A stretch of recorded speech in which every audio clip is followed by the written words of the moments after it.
sho'yiromon asta yo'qotdi foringiz. Hali hamon yodimda jonim bolam degan so'zlaringiz. Ko'z oldimda qolgan menga qaragan ko'zlaringiz. Hech narsa so'ramayman Xudodan, bir ko'rsam nurli yuzlaringiz. Bir so'zimni eshiting xolos, sizni unutish men uchun qiyin. Jonim onam yonimda iltimos, bir soniya qo'ling xolos. Bir so'zimni eshiting xolos, sizni unutish men uchun qiyin.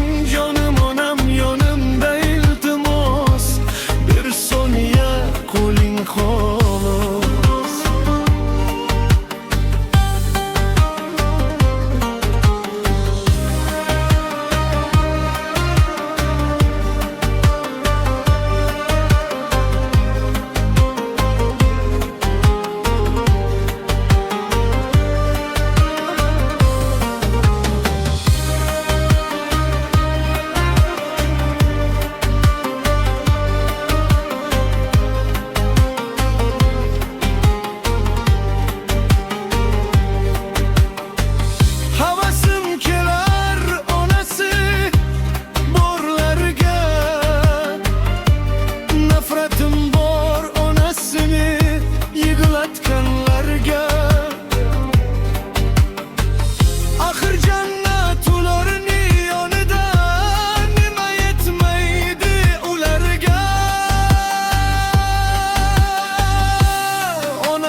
Qancha o'zim olay pulim yetguncha,